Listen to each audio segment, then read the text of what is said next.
Well, these objects kept coming over at flying the same kind of formation that we fly in our fighters. Where were you flying? We were flying in Germany, and we were flying F-86s. And they would come over and do the same maneuvers that we make, except every once in a while one of them would go zip. And you just can't do that in a fighter, a conventional fighter. Was this on radar or was this visual? No, it was on visual. You could see them from what started was the weatherman was tracking a weather balloon, and he saw these objects with his binoculars. And so that started people getting out and looking at them, and then we decided to put some airplanes up and see what they were. But we couldn't get to them. They were higher and faster. So we couldn't tell whether they were large and a long ways away or whether they were smaller and closer in. It was difficult to gauge exactly what their size was. They were definitely in formation.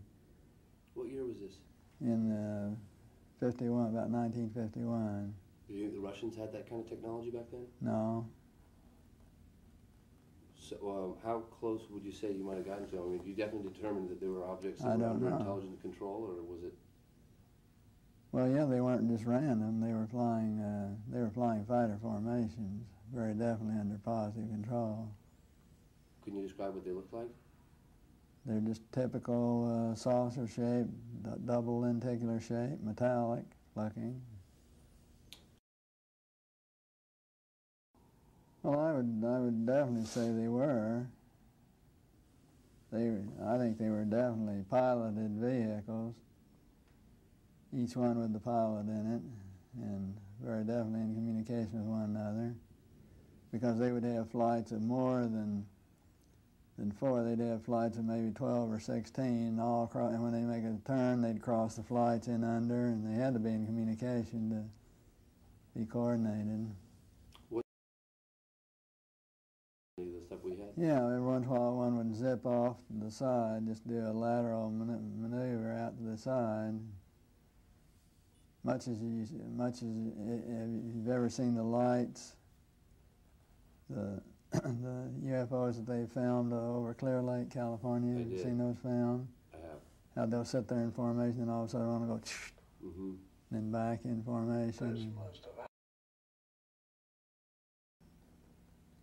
Well, that was I was having some cameramen film the installation of a precision landing facility that we were putting in right on the edge of the dry lake, and this saucer flew right over them and put down 3 little gear and landed out on the dry lake bed. And they went out to picked up their cameras and moved on out toward him filming. And he lifted off, put the gear back in the well, and climbed out at a very high rate of speed and disappeared. And so while I was going through all the regulation books and finding out the number to call in Washington to report it, I had them go over and develop the film. By the time they got back with the developed film, I was on the higher and higher and higher level officer talking to me. Finally, with the colonel telling me to, when the film arrived at my desk, to put it in the carrier pouch. There would be a courier there at my office by that time already, and they'd arranged for him to fly in our base airplane back to Washington with these films, and do not run prints, etc., etc., etc. So we stuck them in the courier pouch. Did you watch the film? We didn't have a chance to run it. I had a chance to hold it up to the window and look at it. It was certainly a good film. Good close-up shots? Good close-up shot. Nothing like I'd ever seen. Was it not like the vehicles you'd seen in Germany? About the same shape, double lenticular shape. Same, didn't have a cupola on it or anything. It was pretty much the same basic shape. Did you? Well, by this time I was involved in the research and development and doing very classified programs myself, at the test center.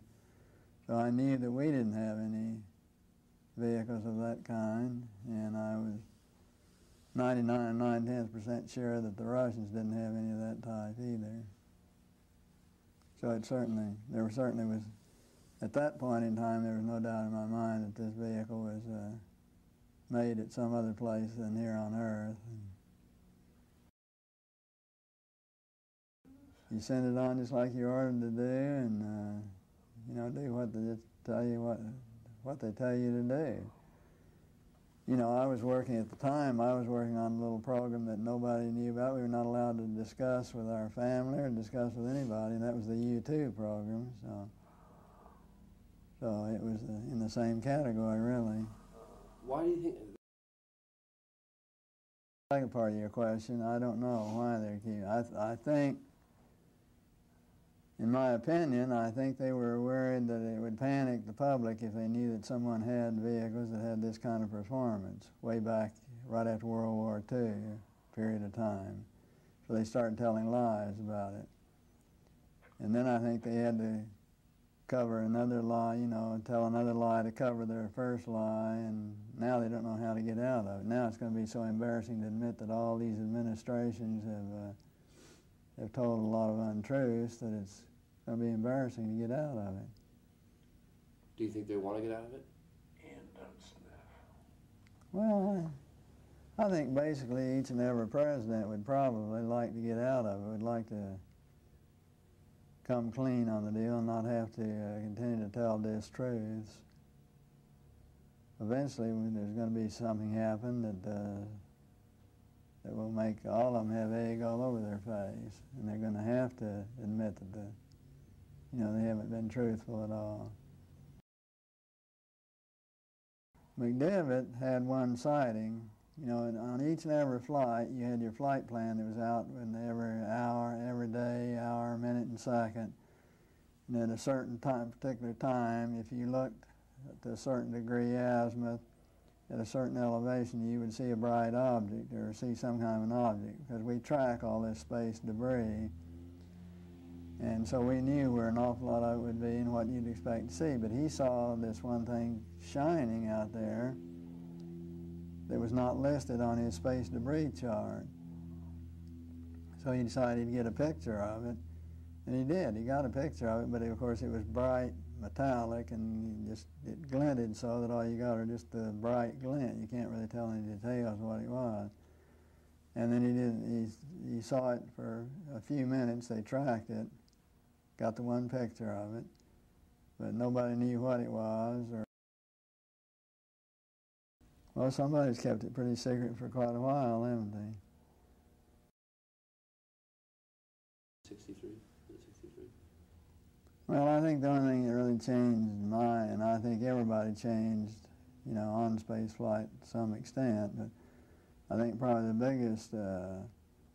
biggest influence it had was it's a real humbler, because when you look at this beautiful big universe that God has created for us, and you realize you're about that part of it, it makes you feel just about that big.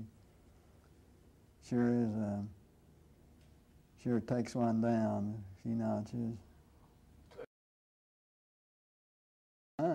Actually, we were very favorably received at the UN, and Kurt Waldheim was very interested, and he agreed that he thought it'd be a good idea to form a committee and to do the investigation at that level.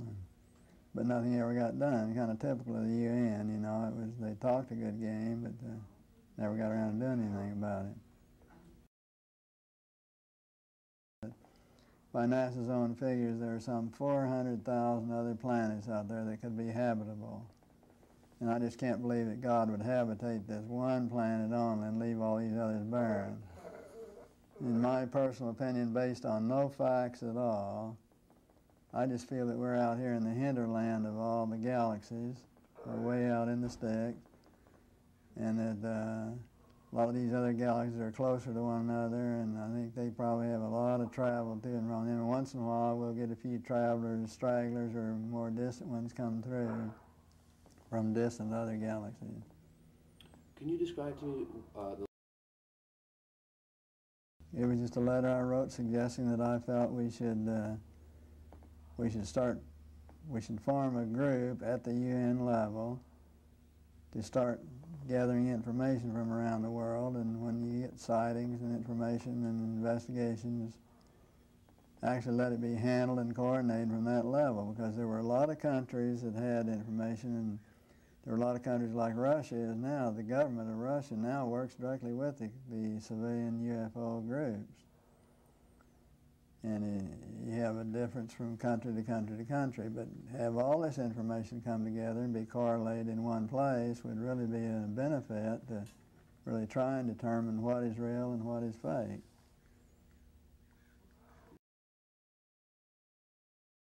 Well, just thinking about what we could do from a technical point of view, some of them may be remotely operated. They may be radio controlled, so to speak, like we call unpiloted vehicles.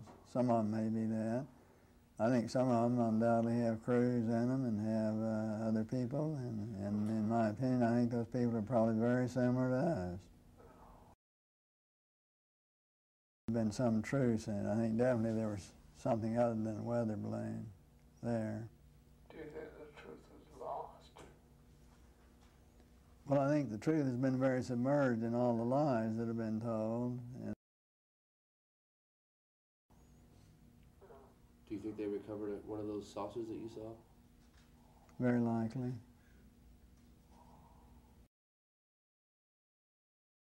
I'd like to think they reversed engineered it and did something with it. You know, did some benefit with it, which would be the logical thing to do, but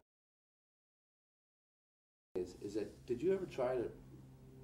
Did you know where that footage went of the flying saucer that landed on the tarmac? went to Washington, that's all that I know. Did you ever keep in touch with anybody about it or discuss it? How would I keep in touch with anybody about it? There's no way within the military or within the government of keeping track of something that is classified unless you're directly involved in it, and I was not. So I had no way of knowing what happened to it. Was it included in part of the Project Blue Book investigation? No, it was not. And that was one of the complaints I had about Project Blue Book, which in my opinion, Project Blue Book was totally a whitewash. There were a number of other things on Blue Book that I had occasion to know about that were not included in Blue Book either. What about? No facts, but in my opinion, I think they are coming from some other planet. I think there's no doubt in my mind, in my own personal mind,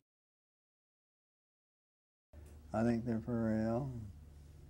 I think eventually we'll find out that there's regular travel here on this Earth from other planets. And one last thing.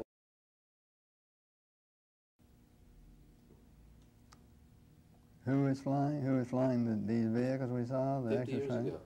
I think they were extraterrestrial pilots flying, no doubt about it. And airplanes.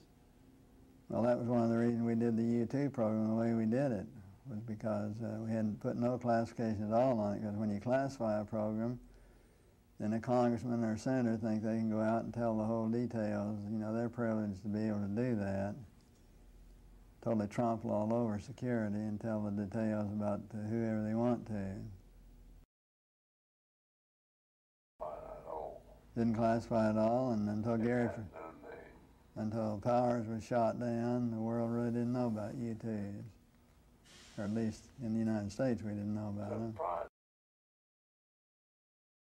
I think we have a lot of potential learning from them if we can just set up the schedule of how to go about doing it. And they can come and land in my backyard anytime. If they want to come and land in my backyard, I'd welcome them. What is Yeah, I think they're just the same as we are, just a little higher, a little further, and a little faster.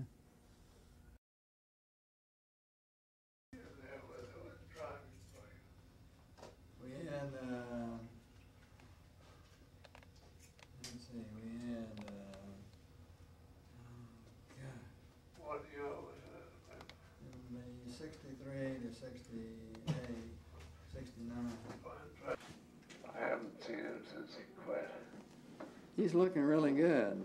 Yeah, I like him a lot. Yeah, I do too. He's a nice guy. He's a really admirable. And I see him regularly. And, What's he doing now? he has a very large Cadillac Chevrolet car agency down in Florida. Have experiences? Have you heard anything about that? I have a good friend who's a commercial airline pilot. He's had about 3 different occasions where one is pulled right up alongside his wing and No kidding. set in formation with him. And he's on a major airline. No kidding. But the airline has a policy that their crews don't ever talk about UFOs. Is that right? Did you hear that, Ian? No, we couldn't. And on the camera, and for me to be able to use this in the documentary. Okay, my name is Gordon Cooper, and everything I've said is real and acceptable and free for use. Wonderful. Yep, that's the fact. Okay. All righty. Wonderful. Really gonna